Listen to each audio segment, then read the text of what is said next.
Kuna siri kubwa ambayo watu wengi hawajawahi kuichunguza. Ni kwa nini vita vingi vya kiroho, vita vya mawazo na hatima hutokea usiku kuliko mchana? Ni kwa nini watu huweza kuongea kitandani bila wao kujua, huota ndoto bila kupanga, na mawazo huwa katika usingizi bila wao kujua? Haya si maswali ya kawaida, ni maswali ya kiroho. Kuna ukweli wa kina hapa. Usiku si tu muda wa kulala, ni muda wa hatima kupangwa, ni muda wa kuandikwa, ni muda wa mikataba kufanyika, ni muda wa uwekaji mbegu ndani ya nafsi. Wakati ambapo dunia ya kawaida inakuwa imepumzika, dunia ya kiroho haipumziki kabisa. Na pale ambapo akili ya mwanadamu inapunguza kelele, ndipo akili ya kiroho na adui huzungumza sana kwa sauti. Mchana unaweza ukawa ni muda wa kazi tu, lakini usiku ni muda wa vita, ni muda ambapo mikataba hufanyika, ni muda ambapo mipango inapangwa, hata wewe wakati mwingine bila kujua. Ni kuombe tu ungana nami katika somo hili ambapo tutajifunza katika nyanja kuu tatu: nyanja ya kibiolojia kuhusu mwili wa binadamu wakati wa usiku, nyanja ya kisaikolojia, lakini pia tutaangalia hali ya kiroho kuhusiana na mambo yanayofanyika nyakati za usiku. Hebu tuanzie hapa ambapo Yesu alizungumza katika Mathayo sura ya 13 fungu la 25 na kuendelea. Anazungumzia habari ya mfano ambapo mtu mmoja alienda katika shamba lake akapanda ngano safi, lakini anazungumza ya kwamba bali wakati watu walipokuwa wamelala, adui yake akaja akapanda magugu katikati ya ngano, kisha akaenda zake. Hapa ndipo ambapo ningetamani tuanzie kufahamu ya kwamba swala hili ni swala la kiroho. Yesu mwenyewe alitoa mfano ya kwamba wakati watu walipokuwa wamelala, hapa alikuwa anamaanisha wakati mwingine usingizi wa kiroho au pia hata usingizi wa kimwili kabisa. Anazungumza kwamba wakati watu walipokuwa wamelala, aidha ni kiroho au kimwili, adui alikuja akapanda magugu. Leo hii ukilala kiroho, ukiacha maombi, ukiacha kusoma neno la Mungu, adui anaweza akapanda mbegu zake ndani yako bila wewe kujua. Sasa somo hii ni teolojia nzito sana. Si tu maana ya kilimo, bali ni maana ya hatima. Ngano inaweza ikawa ni hatima yako, inaweza ikawa ni huduma yako, inaweza ikawa ni wito wako, inaweza ikawa ni baraka zako au maono yaliyoko ndani yako. Adui hakuziacha hivyo. Alikuja kupanda wakati usingizi ulipokuwa umekolea. Hakuja mchana, alisubiri hadi akili na hisia za roho zikiwa katika transition ya usingizi mzito ambapo binadamu alikuwa hana uwezo wa kujitambua. Kwa nini adui hakutumia mchana? Ni kwa sababu ifuatayo. Moja, kwa sababu mchana ulinzi wa akili uko juu sana, ufahamu uko juu, mantiki inafanya kazi na utambuzi wa hatari upo juu. Lakini usiku kuna haya mambo hutokea: ufahamu hushuka chini, mantiki inapumzika na roho inafunguka zaidi, na subconscious mind inafanya kazi. Ndipo adui hupanda mbegu yake katika wakati ambapo watu wakiwa wamelala. Sasa hii ina mantiki gani kisaikolojia na kibiolojia kwanza, alafu tuende katika hali ya kiroho. Kisaikolojia, ubongo wa mwanadamu hupitia mabadiliko makubwa usiku. Wakati wa mchana tunako katika mawimbi ya beta ambapo akili inasimamia mantiki, inasimamia maamuzi na uamuzi wa kina, kwa sababu akili ipo katika viwango vya juu vya beta.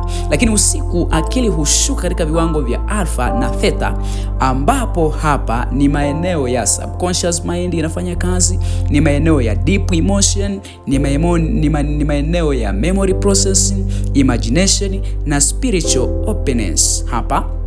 Kwa hiyo katika wakati wa usiku subconscious mind ndio inafanya kazi. Ndio maana utashangaa utafanya maamuzi yale ambayo hukuyapanga, unafanya yale maamuzi ambayo hukudhamiria kabisa kuyafanya. Sasa hapa katika wakati wa usiku, changamoto gani? Kwa nini hapa mambo hutokea katika wakati wa usiku? Hapa katika kipindi hiki cha alpha na theta ambapo ubongo unakuwa katika hali ya subconscious mind ikifanya kazi, hapa hofu huongezeka, maumivu ya zamani huibuka, majeraha ya zamani hukumbukwa, hisia husikika bila filter, na ndoto hutokea kwa kina katika hali ya nafsi. Hapa ndipo mwanadamu huwa mrahisi sana kupokea mbegu au kupokea kitu.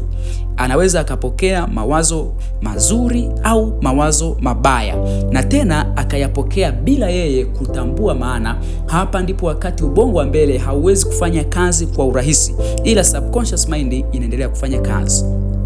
Kibiolojia, homoni nyingi za stress hupungua, lakini homoni za dream na emotion huongezeka zaidi nyakati za usiku. Ndio maana mawazo yaliyofichwa hata katika namna mbalimbali usiku hutokea. Unaweza ukaota ndoto kutokana na yale matukio mchana uliyoyaona. Sasa nataka tuzungumze kidogo, tuangalie hatari iliyoko wakati wa usiku zaidi. Katika hali ya kawaida, mara nyingi wachawi hawafanyi mikutano yao mchana, waganga hawafanyi kazi zao mchana, maagano hayafanyiki mchana, mara nyingi kafara nyingi hazitolewi mchana, na matambiko mengi ya shetani hayafanyiki mchana.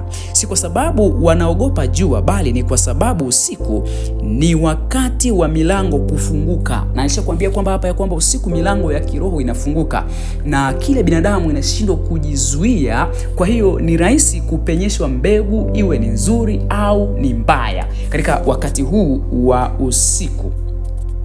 Lakini Mungu alisema kwamba basi matendo ya giza hufanyika gizani. Kwa hiyo wakati wa usiku matendo ya giza mengi hufanyika. Kwa hiyo adui hutumia wakati mwingi usiku kuliko kutumia mchana, maana anajua kabisa ya kwamba wakati wa usiku matendo mengi ya giza hufanyika. Na hivyo iko hivi, ndugu yangu unanisikiliza hapa, ni kwamba kama hutaweza kulinda hatima yako wakati wa usiku, adui atakupandikiza jambo baya ambalo wewe unaweza usilitambue kwa haraka, maana matokeo mengi huja baadaye. Hebu kidogo tuangalie kiroho jambo hili ya kwamba je, kiroho lilikuwa limefanyikaje? Nimekuambia kwamba wakati wa usiku mwili unakuwa una relax, lakini roho yako bado inaweza kuzungumza. Hebu tuangalie Yesu Kristo alifanya nini wakati wa usiku.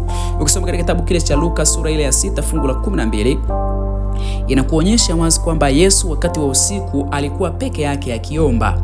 Alijua si kwa sababu mchana Mungu hasikia, anasikia, lakini alihitaji mazingira ya attention nzuri na Mungu wake. Maana yake alijua wakati wa usiku mwili unakuwa umepumzika, na hivyo alikuwa peke yake usiku akiomba. Lakini pia tunaona Paulo aliomba katika Matendo sura ile ya 16 fungu lile la 25. Paulo aliomba usiku. Lakini pia tunaona wakati mwingine fulani ya kwamba milango ya gereza iliyokuwa imefunga kina Petro wakiwa gerezani wakati wa usiku wa manane, kanisa ilipokuwa likiomba, vifungo vyote vilikuwa vimewaachia. Sikiliza nikuambie rafiki yangu unanifuatilia hapa, ya kwamba maombi haya ya usiku ukifuatilia katika Biblia utagundua ya kwamba kuna watu wengi katika Biblia, mitume wengi waliomba usiku na vifungo viliachilia maisha yao. Maombi ya usiku, maombi ya usiku yamebeba baraka. Ukifuatilia Ukisoma Mathayo sura ile ya 2 fungu la 13 utagundua hapo. Utasoma pia Ayubu sura ile ya 33 fungu la 15, utagundua ya kwamba wakati wa usiku ni wakati ambapo wa kuzungumza na Mungu, na wala si wakati wa kulala tu. Maana adui yeye halali kama simba ngurumaye akitafuta mtu mmoja aweze kummeza. Sikiliza nikwambie hili, ukilala bila kupigana utapiganiwa, na ukilala bila kulinda utaporwa. Ukilala bila kuomba utapandikiziwa kitu kibaya.